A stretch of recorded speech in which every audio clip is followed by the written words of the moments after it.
Howdy folks.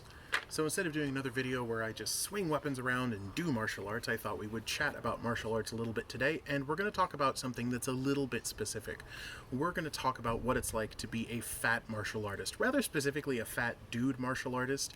Some of what I say may be applicable to dudes, ladies, those betwixt, or those that are neither, but unfortunately what we are talking about today is going to be constrained by my experience. So there's that. Now, before you run away or leave a nasty comment or dislike the video, or whatever it is you wanted to do when you heard we were going to talk about fat people today, just know that this isn't exactly a fat acceptance diatribe or anything. I'm not going to try to convince you to be nicer or more accepting towards your tubby friends in the martial arts, although you should be for lots of reasons, but we're not going to talk about those today.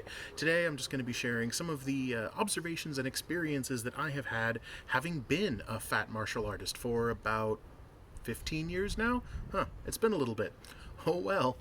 So we'll start with the funny ones first. One of the cool things about being a fat martial artist is that you can surprise the hell out of people. Obviously, if you were to see a dude like me walking down the road with the extra chins, the man boobage, the table muscle, you're not going to think that my favorite hobby is hitting things. You're going to think my favorite hobby is eating nachos and drinking beer, and to be honest, you'd be correct. My favorite hobby is eating. It just turns out that playing with toys like this is my second favorite hobby. So, fat martial artists do exist. And for that reason, you can surprise people.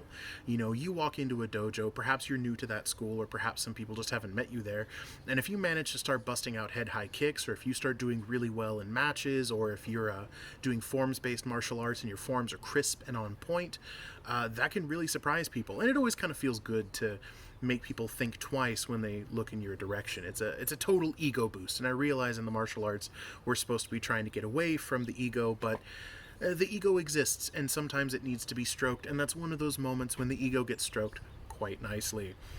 Somewhat connected to that, although a slightly more frustrating aspect of being a fat martial artist, the reason that those people are surprised is because no one's going to believe that you do martial arts when you are a fat person.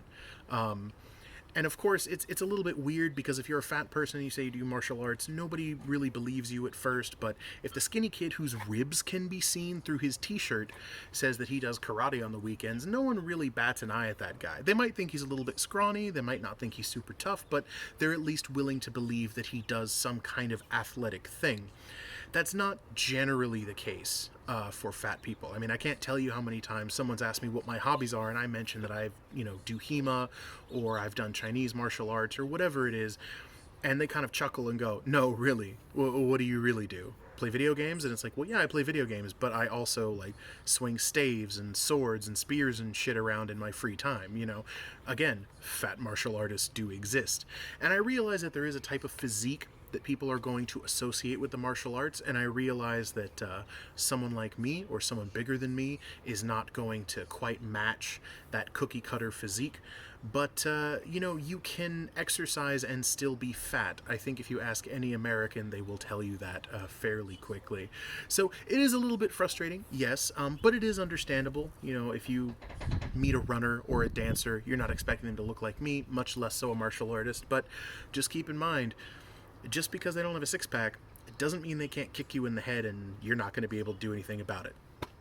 All joking aside, there are a number of things I could talk about, but I think one positive and one negative is enough to give you an idea of how strangely balanced it is being a hefty martial arts nerd. So if you have any interest in me sharing other experiences or observations, by all means, drop it in the comments.